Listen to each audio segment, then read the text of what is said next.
Well, hello. I am so glad to have you here visiting with me doing this manifesting tarot thing together. Makes it so much better.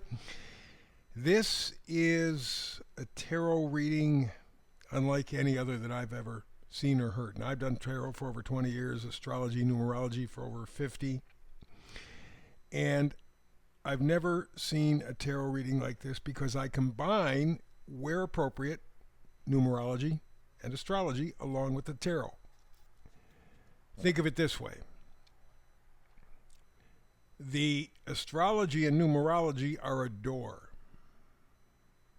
Now there's a lock on that door.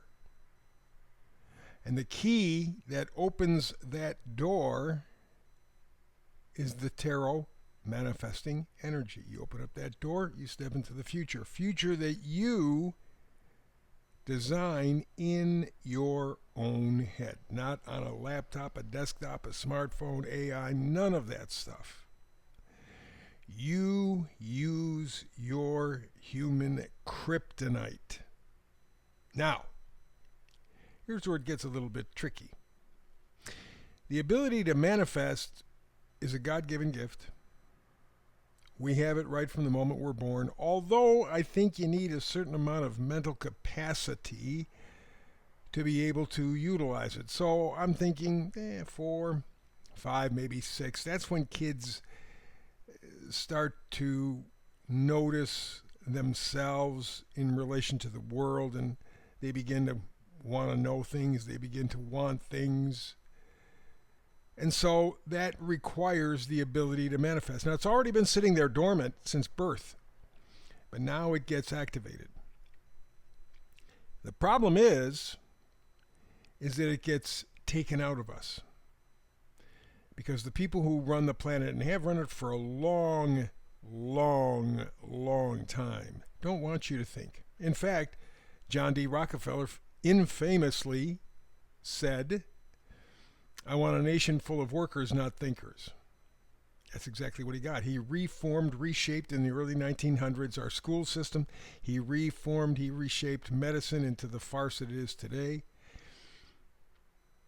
He did everything that he could to manipulate us to become the people who don't think, we simply work.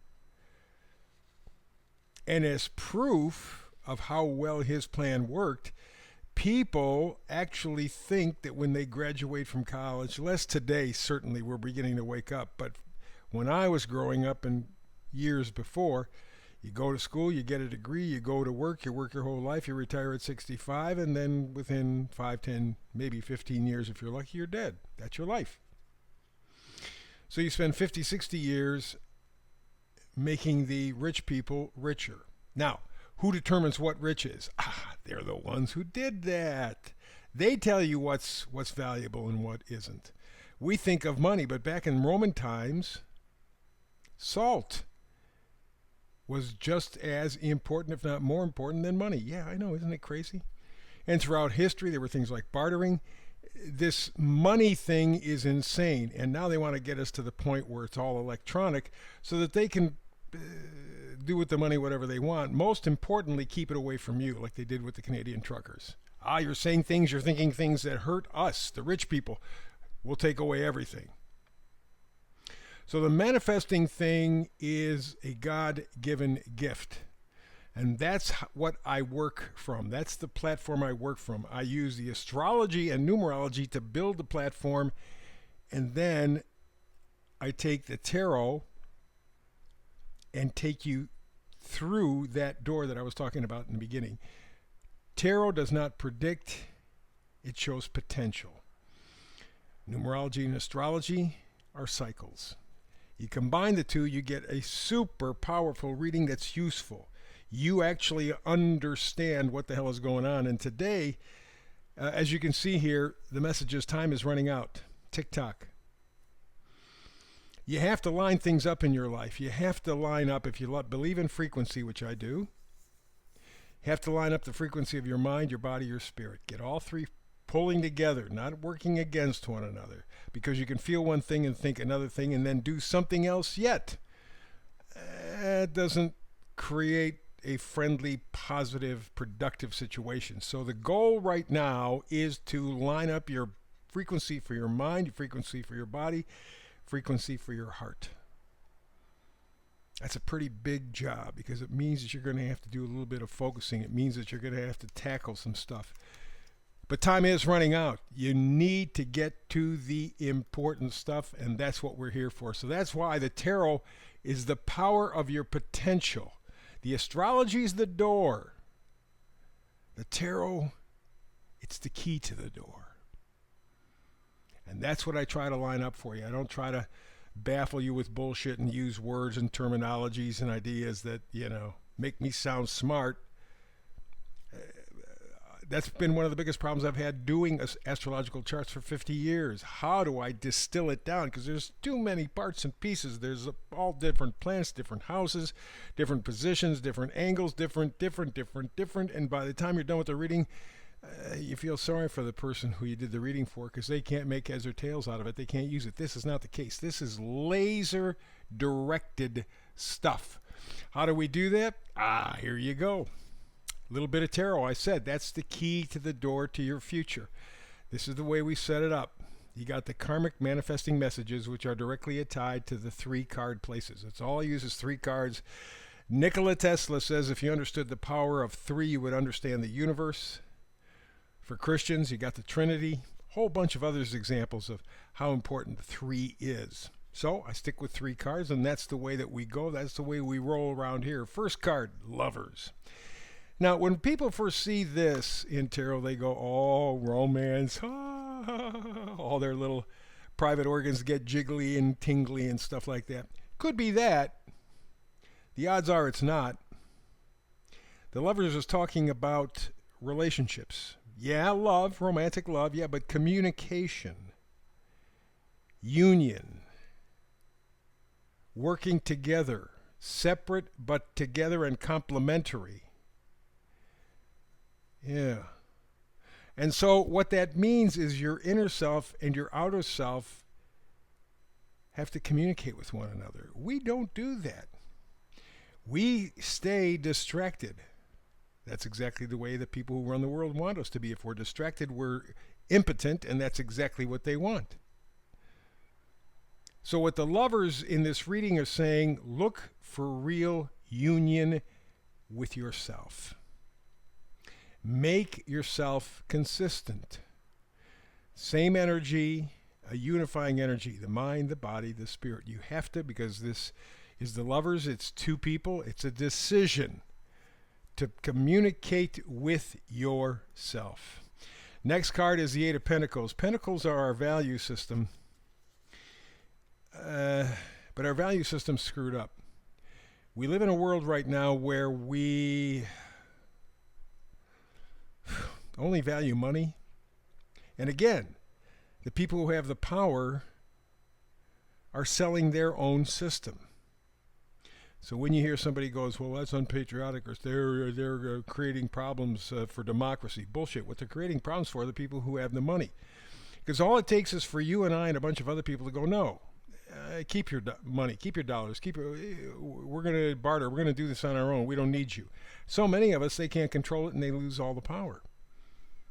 But they have a system set up where they control us. In fact, it is so complex that we live by electricity that they control. All they got to do is change an algorithm, one algorithm, and they can shut it all down. They can take away your power. They can shut down the grid. The computer won't work, lights won't work. Nothing that is electric, including your car, will work. They shut it down. That's the way it works. So 8 of Pentacles says you better take a look at your value system. How about love, joy, happiness? How about peace? How important would peace be in your life? Or having some extra time. Time goes so fast. How about an extra year or 2? You think that would be valuable? That's real value. So we go to the 3rd and final card, and it is the 10 of Wands. So we're looking at the idea of time running out. The clock is ticking. You got to make a decision to work with yourself, to work with your principle, your value system. Make sure it all kind of blends together, fits nicely. How do you do it? Ten of Wands. Drop the bullshit. You've been lied to all of your life. All of your life. I'll be 75 in July. Years ago, and it was back around 9/11 actually, when I came to the realization it was all bullshit, they were all lying. Because if they lied about this, they'll lie about something else. And if they lie about 2 things, they'll lie about 4 things. And if they lie about 4 things, they'll lie about 8 and 8. And it just keeps going on and on and on and on. And as I dig farther and deeper, this conspiracy theorist has been batting 1,000, to use a baseball term. I haven't missed. Maybe some of the little details, but the idea, right on target. Right on target. That's why I didn't take the shot.